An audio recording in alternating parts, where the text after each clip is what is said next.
मुनिवर श्री क्षमा सागर जी गुरु के चरणों में सत सत वंदन, सत सत वंदन। हम सब शीश नवाते हैं।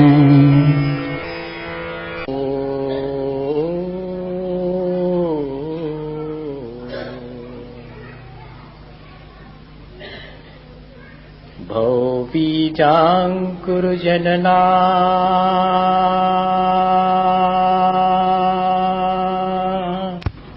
भवबीजांकुर जनना रागाद्याक्षयमुपागतायस्य ब्रह्मा वा विष्णुर्वा हरो जिनो वा नमस्तस्मै। जो विद्यादि सागर सुधी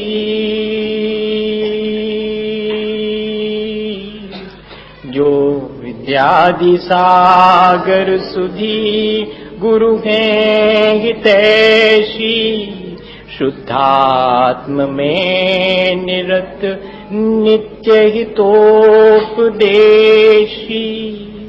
वे पाप ग्रीष्म ऋतु में जल हैं सयाने पूजूं उन्हें सतत केवल ज्ञान पाने पूजूं उन्हें सतत केवल ज्ञान पाने। बोले भगवान महावीर स्वामी की, आचार्य कुंद कुंद स्वामी की, आचार्य गुरुवर विद्यासागर मुनि महाराज की।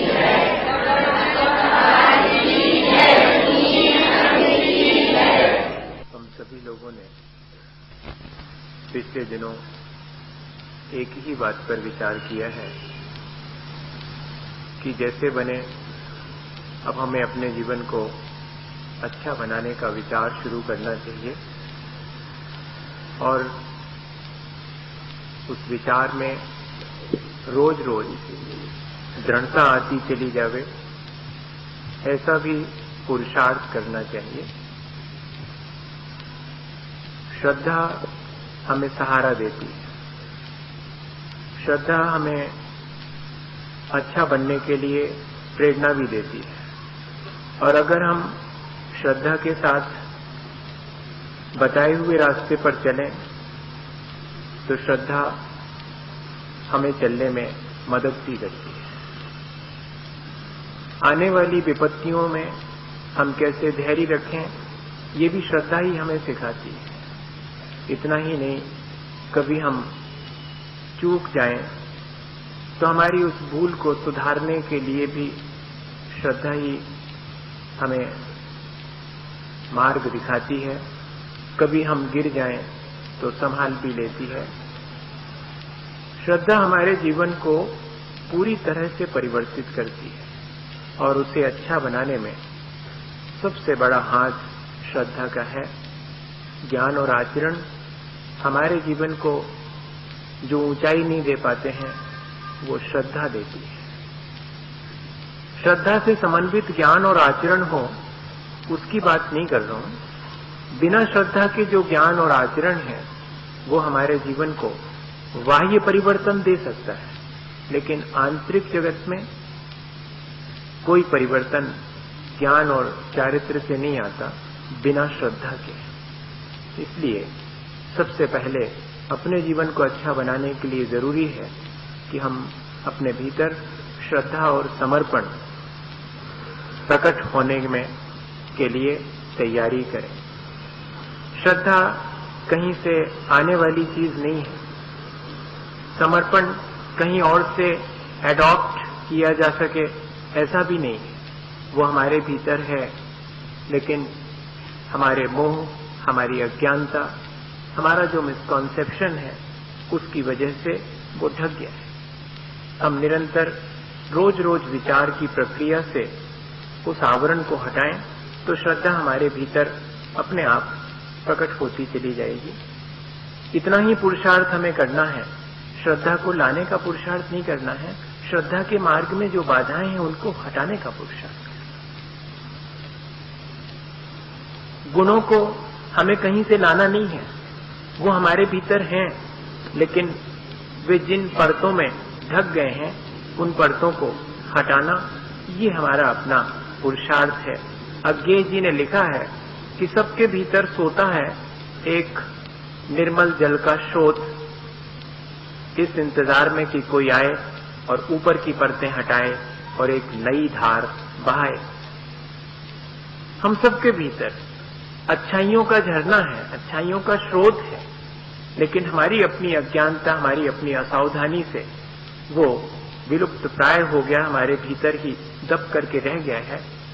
उसे हटाने की प्रक्रिया हम कर रहे हैं कि ऊपर की परतें हट जाएं और हमारे अंदर की जो श्रद्धा और समर्पण की सामर्थ्य है वो प्रकट हो जाए, ताकि हम अपने जीवन में जो कुछ भी बाहर घटित होते देखते हैं उसकी वास्तविकता को जान सकें।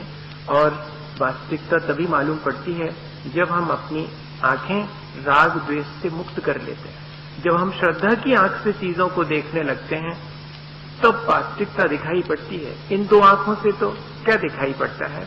अपना मन खट्टा होता है, अपना मन अच्छा नहीं होता तो सारी दुनिया बेमानी मालूम पड़ने लगती है, सब कुछ उदास सा दिखने लगता है, और मन जरा प्रसन्न हो, अच्छा हो तो सब अच्छा लगने लगता है। लेकिन वास्तविकता क्या है? फिर भी हम उससे चूक जाते हैं।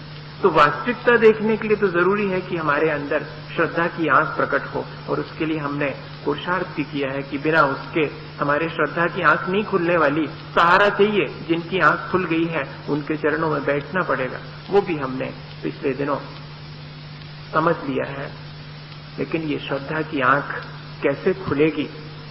जब रवीन्द्रनाथ ने अपनी गीतांजलि लिखी और उस पर उन्हें नोबेल प्राइज मिला, तब उनके पड़ोसी ने एक दिन अचानक उनसे पूछ लिया कि जिस गीतांजलि में परमात्मा की स्तुति गाई है, कभी उस परमात्मा से साक्षात्कार हुआ या कि ऐसे ही लिख दिया? तब रवीन्द्रनाथ ने अपने संस्मरण में लिखा कि मुझे पहली बार बहुत मुश्किल खड़ी हुई। जितनी मुश्किल तो मुझे गीतांजलि लिखने में नहीं हुई, उतनी मुश्किल उसके प्रश्न के समाधान खोजने में मुझे लगने लगी कि हाँ, सचमुच मैंने ईश्वर से साक्षात्कार तो किया ही नहीं, मुझे तो कभी नहीं दिखा। बड़े परेशान उन्होंने लिखा कि मैं कई दिन तक घर से बाहर नहीं निकला कि कहीं ऐसा ना हो कि वो पड़ोसी फिर से मिल जाए और फिर से मेरी तरफ देखकर अगर मुस्कुरा भी देगा तो मेरी तो मुश्किल हो जाएगी। लेकिन एक सुबह जबकि सूरज नहीं उगा था, उनका मन हुआ कि टहल के आते हैं, इतने सवेरे कौन मिलने वाला है और जल्दी से वापस लौट आएंगे। और वहां वेस्ट बंगाल में तो ऐसा है कि हर आदमी लगभग अपने घर के सामने एक पोखर, एक छोटा सा पानी का तालाब जैसा बना के रखता है, उसको पोखर बोलते हैं वे। उसमें वे मछलियां पालते हैं। अच्छा पानी नहीं होता, गंदा पानी है, कीचड़ भी उसमें रहता है। वे चले जा रहे हैं रास्ते के किनारे किनारे, और अभी सूरज नहीं उगा है, चंद्रमा पूरी चांदनी बिखेरता हुआ आकाश में दिखाई पड़ रहा है। और अचानक वे एक पोखर के किनारे खड़े हुए। उसमें तो कीचड़ है, लेकिन उस सब के बावजूद भी उसमें चंद्रमा की परछाई एकदम निर्मल और उज्जवल उन्हें दिखाई पड़ी। बस जैसे ही उन्होंने उस गंदे पानी में भी चंद्रमा को निर्मल और स्पष्ट प्रतिबिंबित होते देखा तो बहुत जोर से हंसे और वापस लौट आए। उन्होंने लिखा कि मैं उस दिन इस इंतजार में रहा कि मेरा पड़ोसी मुझे मिल तो जाए। अभी तक तो उस पड़ोसी से बचने का मन होता था, आज मन हो रहा है कि दिन भर में वो मिल तो जाए, मैं उसे बता दूं कि हो गया, मुझे साक्षात्कार हो गया परमात्मा का। जो गीतांजलि लिखते समय नहीं हुआ वो आज हो गया। और मिल गया पड़ोसी और उससे कहा कि मुझे साक्षात्कार हो गया, और सारी घटना बताई कैसे साक्षात्कार हुआ। इस राग द्वेष के संसार में भी वो जो वीतरागता है वो फिर भी ज्यों की त्यों निर्मल और स्पष्ट है, जैसे कि चंद्रमा की निर्मलता को जो कि प्रतिबिंबित हो रहा है उस गंदे जल में, जल की गंदगी प्रभावित नहीं कर पाती। मेरे हृदय में भी तमाम राग द्वेष और विकृतियों के बावजूद भी मेरी अपनी जो स्वाभाविक निर्मलता है, वो जो मेरा परमात्मापन है, वो ज्यों का त्यों है। मुझे ये बात आज अनुभव में आ गई, ये बात, इस बात पर मुझे आज विश्वास हो गया। और हमें करना क्या है? करना यही है, जो संसार, शरीर और भोगों की वास्तविकता है और आत्मा का जो स्वरूप है, वो हमें ठीक ठीक मालूम पड़ जाए। एक ऐसी आंख, एक ऐसी दृष्टि की निर्मलता हमें प्राप्त हो जाए, तब फिर देखिएगा कि हमारा जीवन, हमारा दृष्टिकोण बदलने से अपने आप बदलना शुरू हो जाएगा। मैं तो देखता रहता हूं कि दृष्टिकोण बदलता नहीं है और सारा कुछ बदल जाता है, और फिर उसके बदल जाने से बाहर कोई बहुत प्रॉपर मैसेज नहीं मिलता, क्योंकि हमारे जीवन में तो वही राग द्वेष और वही विषय कषाय वो पड़ी रह जाती हैं, और हम बाह्य कुछ थोड़ी सी क्रियाएं दोहरा लेते हैं, थोड़ा सा अध्ययन करना शुरू कर देते हैं, पर ये चीजें हमारे जीवन को बहुत अच्छा और बहुत ऊंचा नहीं बना पाती। जरूरी है कि हम एक ऐसी दृष्टि प्राप्त कर लें। ये दृष्टि और करती क्या है? अब जरा देखें, हमें दृष्टि की निर्मलता प्राप्त हो गई, हमने मान लिया। अब इतने 3, 4, 5 रोज में, और हमने अपने विचार की प्रक्रिया से और अपनी दृष्टि को थोड़ा सा निर्मल बना लिया है। अब जरा देखें कि कितनी वो निर्मल हुई है। दृष्टि निर्मल हो जाती है तो कितनी चीजें हमारे भीतर ऑटोमेटिकली मैनिफेस्ट होना शुरू हो जाती हैं। हमारे भीतर उन सब चीजों का प्रगटीकरण अपने आप होना शुरू हो जाता। कसौटी है, हम उस पर अब कस के देखेंगे अपनी श्रद्धा को कि हाँ, सचमुच हमारे अंदर ऐसी दृष्टि की निर्मलता या ऐसी श्रद्धा उत्पन्न हो गई है, जिससे कि मेरे भीतर जो क्वालिटेटिव चेंजेस होना चाहिए थे वो होना शुरू हो गए हैं। मेरी अपनी क्वालिटीज अब अपने आप बाहर प्रकट होने लगी। जब कोई विपत्ति आती है तो हम भयभीत हो जाते हैं, ये सबके साथ है। जब कोई दुख आता है हम बेचैन हो जाते हैं, जब कोई सुख का अवसर आता है हम एक्साइट हो जाते हैं। लेकिन वास्तविकता तो ये नहीं है। सुख और दुख दोनों को एक जैसा क्या हम स्वीकार नहीं कर सकते हैं? श्रद्धा और दृष्टि की निर्मलता तो हमें यही सिखाती है। यही क्वालिटी हमारे भीतर आ जाएगी कि विपत्ति फिर मुझे बेचैन नहीं कर पाएगी और सुख के क्षण मुझे एक्साइट नहीं कर पाएंगे, मुझे अहंकारित नहीं कर पाएंगे। अगर ये चीज हमारे भीतर आ जाए तो समझना कि हाँ, श्रद्धा हमारी अब बहुत निर्मल हो गई है, या कि दृष्टि हमें वास्तविक मिल गई है। वरना तो हम लोग श्रद्धा और भक्ति बहुत प्रकट करते हैं, लेकिन जीवन में जब हमारे विपत्ति या कि सुख का अवसर आता है तब हम चूक जाते हैं। टोटल एक्सेप्टेशन, पूर्ण स्वीकृति, जो कुछ भी घटित हो रहा है जीवन में उसको सहज रूप से स्वीकार करते चले जाना। अगर वास्तविक दृष्टि मिल गई है तो ठीक ऐसे ही जैसे कि एक बेटा है किसी के और एक बिटिया है, और घर में एक मुकुट रखा हुआ है सोने का, और मन है पिता का कि अब बेटी का ब्याह होने को है, इसका हार बनवा देवे। तो सोने का मुकुट तोड़वा करके और बिटिया के लिए हार बनने के लिए चला गया है।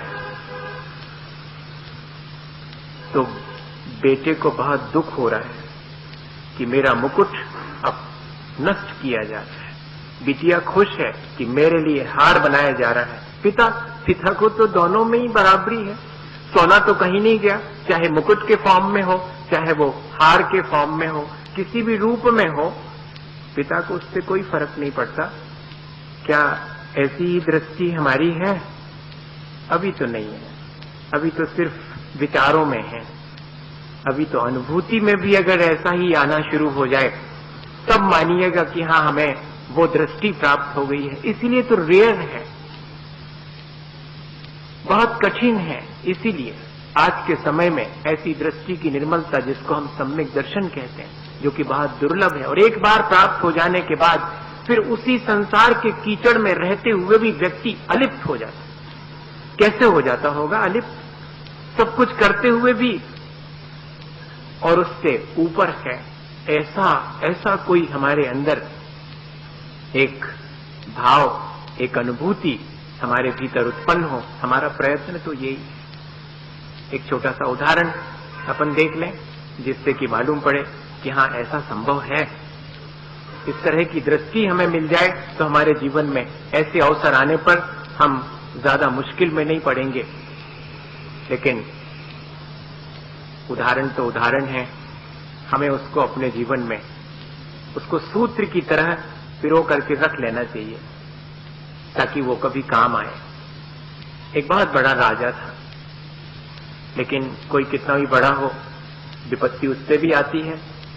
तीर्थंकरों के भी अपने ऊपर विपत्तियां आई और राजा के ऊपर विपत्ति ये आई कि पड़ोसी राज्य ने आक्रमण कर दिया। सेनाएं जहां तक लड़ पाई लड़ी। उसके अपने बचपन का एक दोस्त वो बहुत बड़ा साधु बन गया था। तब एक दिन उसी राजकाज के दौरान राजा ने अपने उस साधु बने मित्र से कहा था कि कोई एक आध मेरे जीवन के लिए सूत्र तो दे दो कि कभी कोई विपत्ति आए तो मैं उसके सहारे और मुश्किल को आसान बना करके उससे निकल सकूं। अब चूंकि मित्र था और साधु तो सबका ही मित्र है, सबके कल्याण की भावना जिसके भीतर है वही तो साधु है। तो उन्होंने वैसे भी और एक मंत्र सूत्र की तरह दे दिया, पर कहा कि सुनो इसे अभी खोल कर मत देखना, इसे तो तुम डिब्बी के भीतर रख करके अपने पास रखे रहो। जब बहुत बड़ी विपत्ति आए जिससे कि बचना मुश्किल हो, अब कोई उपाय नहीं सूझ रहा है, तब इसको निकाल ले, तब इसको देख लेना। राजा ने कहा ठीक है। कभी अवसर ही नहीं आया अपने राजकाज के दौरान, लेकिन आज जब राजपाट छूट गया है और जंगल में दिन बिताना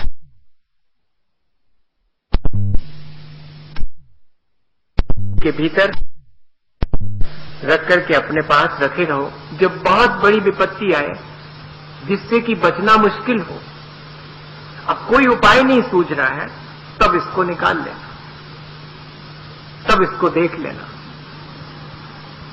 राजा ने कहा ठीक है। कभी अवसर ही नहीं आया अपने राजकाज के दौरान, लेकिन आज जब राजपाट छूट गया है और जंगल में दिन बिताना पड़ रहे हैं और उस दौरान भी अचानक ऐसा हुआ कि दूसरे राज्य के सैनिक राजा को ढूंढते हुए आ गए।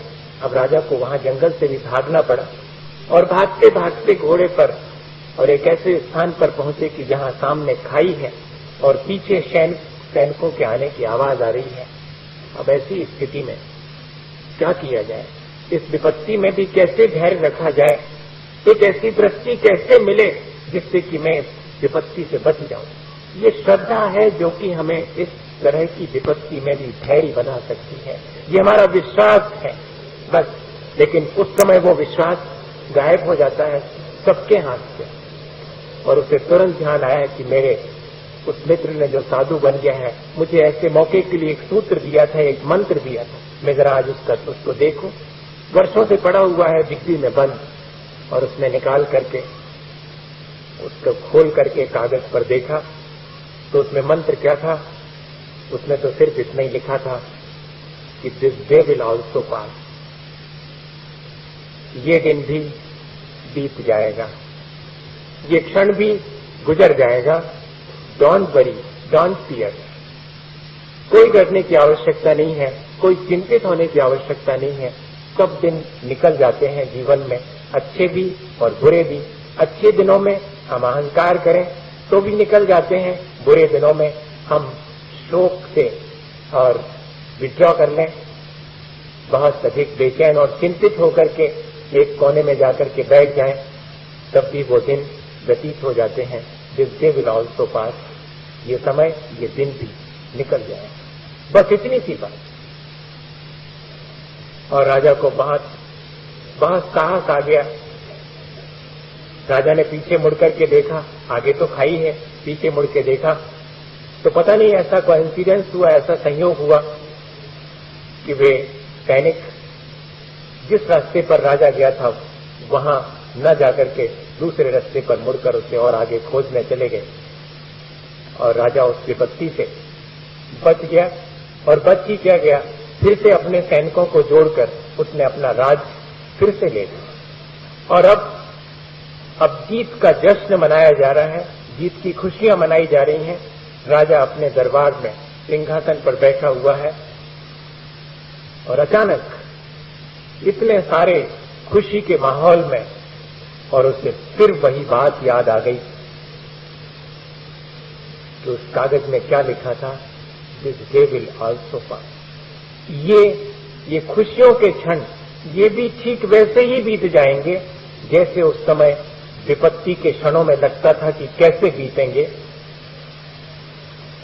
और लिखा तो उस कहानी में यही है कि फिर राजा राजपाट करते हुए भी उस राजपाट में लिप्त नहीं हुआ, वो तो वहां रहते हुए भी और मानो वहां नहीं था।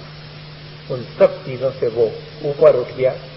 क्या ये कहानी हमें कोई मैसेज देती है?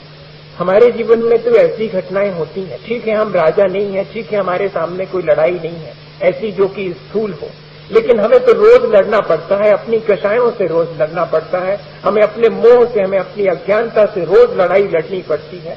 और हर बार हम अपनी अज्ञानता और कषायों से ही हारते हैं, किसी और से नहीं हारते, न किसी और पर हमारी जीत होती है। जीत हमारी तब होती है जबकि हम इन कषायों को जीत लेते हैं, और हार हमारी तब होती है जब हम कषायों को अपने जीवन में जगह दे देते हैं और उनसे प्रेरित होकर के अपनी अज्ञानतावश उन्हीं में लिप्त हो जाते हैं, तब हम ही हार जाते हैं। ये इस विपत्ति से जो कि रोज रोज की है, उससे बचने के लिए भी ये श्रद्धा ही हमें एकमात्र सहारा देती है। मार्ग कौन सा सही है ये दिखाती है, और अगर हम चलने लगें तो वो हमारी मदद भी करती है। कितने सारे काम ये श्रद्धा ही करती है। हमें इस संसार में हर स्थिति में निर्भय और निशंक होकर के जीवन जीने की, अत्यंत निश्चिंत होकर। भैया, जिसका जितने लोगों से प्यार है वो उतना ही निश्चिंत है। अनुभव करते हैं आप, आपके पड़ोसी से आपके अच्छे संबंध हैं, ताला खुला छोड़ करके या उसके जिम्मे छोड़ करके 2-4 दिन की यात्रा पर निकल जाओ, कोई परेशानी नहीं होती, बड़ी निश्चिंतता रहती है कि पड़ोसी से हमारे बहुत अच्छे संबंध हैं, घर छोड़ के भी आए हैं तब भी निश्चिंत हैं, कोई हानि नहीं होने वाली। और ऐसा ही प्राणी मात्र के प्रति अगर यही दृष्टि की निर्मलता हमारे जीवन में आ जाए, तब फिर बताइएगा कितनी निश्चिंतता आएगी, कितने हम निर्भय हो जाएंगे। अभी तो कदम कदम पर जो है बाजू वाले से भी हमें भय लगता है, अपनों से तक हमें भय लगने लगता है कि कभी यही हमारा बिगाड़ न कर दे। अभी हमारे भीतर इतना विश्वास है ही नहीं, इतना सेल्फ कॉन्फिडेंस आया ही नहीं है कि कोई मुझे मुश्किल में कब डाल सकता है और कोई मेरी मदद कब कर सकता है। दोनों स्थितियों में मेरे अपने भीतर के जो कर्म हैं वही इसमें सहयोगी बनते हैं, चाहे विपत्ति आवे और चाहे मेरे जीवन में कोई सुख के अवसर आवे। ऐसी अगर दृष्टि हमें प्राप्त हो जावे, हम इतने निशंक हो जावे, तो ये एक क्वालिटी है, ये उस सम्यक दर्शन के साथ होने वाली एक विशेषता है। हम अपने भीतर झांक के देखें, रोज रोज तो पूजा करते हैं, रोज रोज भगवान के प्रति अपनी श्रद्धा व्यक्त करते हैं, गुरुजनों के प्रति भी करते हैं। क्या हमारे भीतर ऐसी निश्चिंतता आ पाई है, ऐसे निर्भय हम संसार से हो पाए हैं? अभी तो लगता है कि आज तो स्वास्थ्य ठीक है, कल गड़बड़ ना हो जाए, रोग जन्य भय हमें, इस भाव में तो, इस संसार में तो मेरा सब कुछ ठीक चल रहा है, अगले भाव का क्या होगा? यहां पर भी तो ठीक है, लेकिन और कहीं जाऊंगा तो और कोई मुश्किल ना खड़ी हो जाए। यहां मैं कितना असुरक्षित हूं, मेरी सुरक्षा करने वाला अपना कोई नहीं है, अकस्मात मेरे ऊपर कोई विपत्ति ना आ जाए। कितने तरह के भय हैं हमारे जीवन। हम क्षण भर भी निश्चिंत होकर के नहीं जी पाते हैं, जबकि हम भगवान के चरणों में बैठ करके जो निश्चिंतता पाते हैं, क्या वो निश्चिंतता हमारी अपनी संसार में बनी रहती है? बनी रह सकती है अगर हमारी अंदर दृष्टि निर्मल हो जाए, हमारा विश्वास धीरे धीरे करके इतना मजबूत हो जाए अपने प्रति ही, अपने स्वभाव के प्रति, अपनी उस परम निर्मल अवस्था के प्रति यदि हमारा श्रद्धान अत्यंत तगाड़ हो जाए, तो ये चीज बहुत आसान है। विनोबा के जीवन में उन्होंने लिखा कि मुझे अंधेरे से और अपनी परछाई से भय लगा करता, और मेरे दोनों भय माने, एक तो श्रद्धा से और दूसरे तर्क से, ज्ञान से, दोनों भयों से मुझे मुक्त कर दिया। अंधेरे के भय से तो श्रद्धा से मुक्त कर दिया, जैसे ही श्रद्धा आई वैसे ही अंधेरे से भय मेरा मिट गया। मुझे अंधेरे में जाने में बहुत डर लगता था, तो माँ कहती थी जरूर से, जब अंधेरा जहां होता था कि जाओ फलानी चीज उठा के ले आओ, वो सामान उठा के ले आओ। मुझे बहुत डर लगता था, मैं कहता था कि माँ मुझे डर लगता है, मैं वहां नहीं जाऊंगा। तो माँ कहती थी कि मैं तो हूं, मैं आवाज दे रही हूं, तुम आगे चलते जाओ और सुनो। जब डर लगने लगे तो भगवान का नाम लेना, जोर जोर से भगवान का नाम लेना, तो डर नहीं लगेगा। और फिर जब विनोबा चले जाते थे और बीच में तो डर लगने ही लगता था, माँ आवाज देती जा रही, हाँ आप पहुंच गए होगे, उठा लाओ, डरना मत, और डर लगे तो भगवान का नाम ले लेना। तो वो लिखते हैं कि मैं जोर जोर से भगवान का नाम लेने लगता था और अंधेरे में से सामान उठा के ले आता था। 2-4 बार में मेरे अंदर ये विश्वास आ गया कि मुझे डर ही लगता है, वहां मुझे कोई विपत्ति आने वाली नहीं है और मैं निर्भय हो। अभी अपन तो भगवान के चरणों में घंटों बैठने के बाद भी और अपनी छोटी छोटी सी सांसारिक चीजों से भयभीत हो जाते हैं, चिंतित हो जाते हैं। पता नहीं क्या होगा मेरे जीवन का, क्या होगा, जो मैंने बोया होगा वो मैं काटूंगा, जो मैं बो रहा हूं वो आगे फसल मेरे जीवन में आने वाली, इससे ज्यादा क्या होगा। लेकिन ये विश्वास कौन दिलाएगा? कोई और दिलाएगा? कोई नहीं दिलाता। कोई हमारे चारों तरफ हमें प्रोटेक्ट करके भी खड़ा हो जाए तब भी हम भयभीत हो सकते हैं। चारों तरफ का वातावरण अगर हमें निर्भय भी करना चाहे और हम भयभीत हैं, तो वो वातावरण भी हमें निर्भय नहीं कर सकता है। हमारा अपना आत्मविश्वास, हमारी अपनी श्रद्धा, हमारी दृष्टि की निर्मलता, यही हमें निर्भय कर सकती है और निश्चल कर सकती है। और दूसरा भय उनको लगता था परछाई से। जब भी धूप में परछाई पड़ती थी तब ये यहां से वहां भागते थे और कहते, मां देखो वो मेरा पीछा कर रही है और मुझे बड़ा डर लग रहा है, मुझे बचाओ उससे। एक दिन माँ ने जो है आकर के कहा कि देख, तू उससे बेकार में डरा करता है, वो तो तेरी सब बात मानती। बोले नहीं मानती, वो तो मेरा पीछा करती, मैं कहीं भी जाता हूं वो पीछे पीछे आ जाती है। तो उन्होंने कहा कि अच्छा मैं बताती हूं कि कैसे तेरी बात मानती। अपना हाथ तो रख सिर पर। हाथ रखा सिर पर, देख जरा, उसने भी अपना हाथ रख लिया सिर पर। तेरी सब बात मानती वो, तू बैठ के देख ले। अच्छा बैठ गए तो वो भी बैठ गई छाया। अब छाया तो है, जैसा करोगे वैसे। देख तेरी सब बात मानती कि नहीं। तब इन्होंने देखा कि मुझे हंसी आ गई कि अरे मैं तो इससे डर रहा हूं, ये तो मेरी सब बात मानती है। श्रद्धा और तर्क दोनों से ही भय से मुक्त हो जाते हैं। श्रद्धा के साथ तर्क का कोई मेल नहीं है हालांकि, पर ध्यान रखना, सम्यक दृष्टेर भवति नियतम ज्ञान वैराग शक्ति। जैसे ही दृष्टि की निर्मलता आती है, ज्ञान और वैराग दोनों की सामर्थ्य हमारे भीतर ऑटोमेटिकली आना शुरू होती है और वही चीज हमें फिर निर्भय और निश्चल कर देती है। इदमेव दृश्यमेव तत्वम नान्य चान्यथा इत्य कंपाय सांभोवत सन्मार्गे संशया रुचि।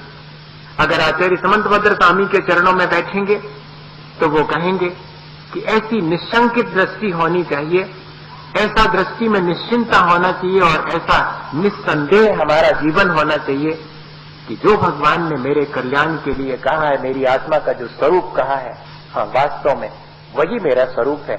मुझे अब कोई डाउट नहीं रह गया। ये बात अलग है कि मेरी अज्ञानता के कारण, मेरे ज्ञान की कमी के कारण मुझे वो बात समझ में ना आ रही हो, मेरे मन में क्वेश्चन हो सकता है लेकिन डाउट नहीं। मेरे मन में शंका हो सकती है, क्वेश्चन हो सकता है, क्यूरोसिटी हो सकती, जिज्ञासा हो सकती है, उसके समाधान की मैं कोशिश कर सकता हूं, लेकिन संदेह नहीं। डाउट और क्वेश्चन में फर्क है। क्वेश्चन में तो हम उस चीज को जानने के लिए प्रयत्न कर रहे हैं और डाउट में तो हमने मान ही लिया है कि ये चीज ऐसी है ही नहीं। कहते तो जरूर है कि सम्यक दर्शन ज्ञान चारित्र से मोक्ष प्राप्ति होती है उनकी एक रूपता से, लेकिन क्या पता होती कि नहीं होती, ये डाउट है। लेकिन सम्यक दर्शन ज्ञान चारित्र से होती है, कैसे होती होगी, क्या स्वरूप है सम्यक दर्शन का, ये जानना बिल्कुल अलग बात है। जैसा भगवान ने इदमेव ईदृशमेव तत्वम न अन्य न अचा अन्य था, जैसा भगवान ने स्वरूप हमारे आत्मा का और समस्त पदार्थों का बताया है, ठीक वैसा ही है, उसी प्रकार है, अन्य और अन्यथा नहीं है। ऐसी जो हमारे भीतर दृष्टि उत्पन्न हो जाती है, इसको अपन दूसरे शब्दों में कहें, हमारे भीतर अपने प्रति जो विश्वास पैदा हो जाता है, अपने उस आत्म स्वरूप के प्रति जो विश्वास पैदा हो जाता है, उसी का नाम तो दृष्टि की निर्मलता है। और वो यदि हमें एक बार हासिल हो जाए, हमारे मन में कोई संदेह फिर शेष नहीं रहेगा और हम आसानी से अपने जीवन को अत्यंत निश्चिंता से, सब यही चाहते हैं भैया कि निश्चिंता पूर्वक अपना जीवन व्यतीत कर सकें। कदम कदम पर जो है संदेह, कदम कदम पर जो है अनिश्चितता, बड़ी अनसर्टेनिटी लगती है, पता नहीं कब क्या हो जाएगा, कैसा लगने लगता है, एक एक कदम चलना मुश्किल हो जाता है, जीवन का व्यतीत होना मुश्किल हो जाता है। ऐसी स्थिति में हम क्या करें? हम अपनी श्रद्धा को और अधिक बढ़ाएं, हम अपनी दृष्टि को इस तरह का बनाएं जिससे कि ये विपत्तियां हमारे जीवन को बहुत विचलित ना कर पाएं, और कभी सुख के क्षण आए तो उनमें भी हम अपने जीवन को और गाफिल ना होने दें। अगर इस तरह हम अपने जीवन को बनाएं तो हमारा जीवन जरूर से अच्छा बनेगा।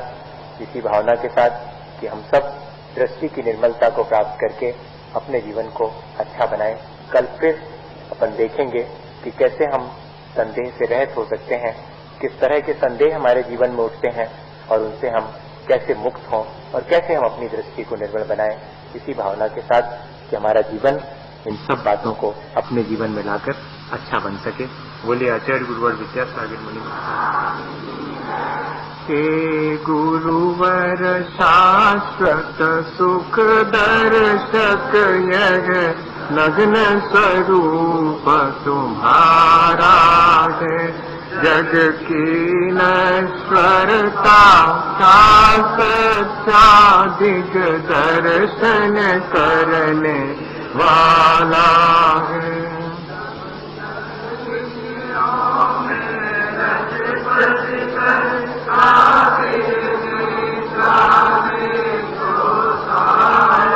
अथवा वह शिव के निष्कंटक पथ में विषकंटक होता हो,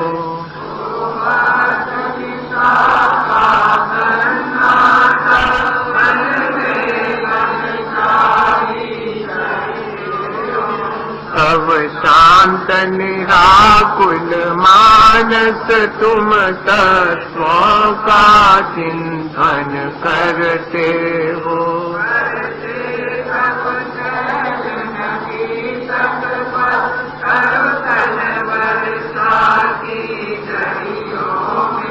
समतारस पान किया करते सुख दुख दोनों की घड़ियों में।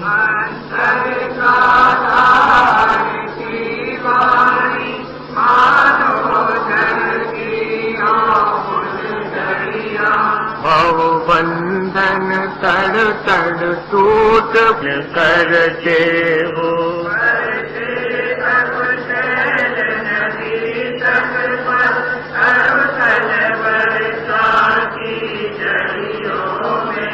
समतारस पान किया करते सुख दुख दोनों की घड़ियों में।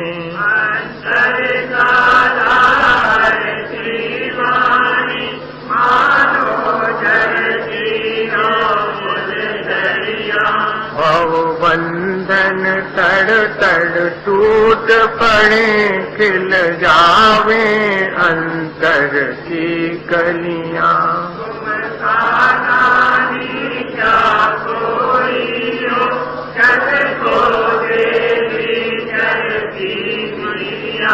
दिन रात लुटाया करते हो शम शम की अविनश्वर मणिया।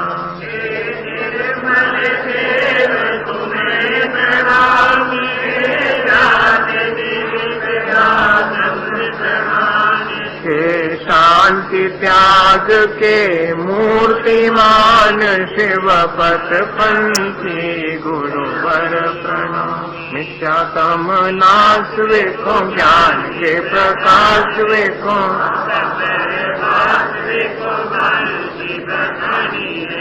चौहो द्रव्य ज्ञान वेखो बंद विद्वान वेखो स्वपर पिछान वेखो परम प्रमाणी है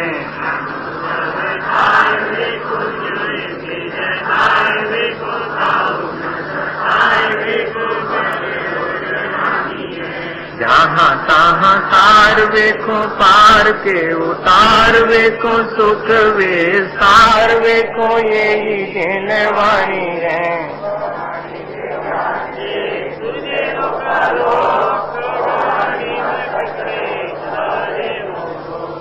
चंदन कंगुल पुष्प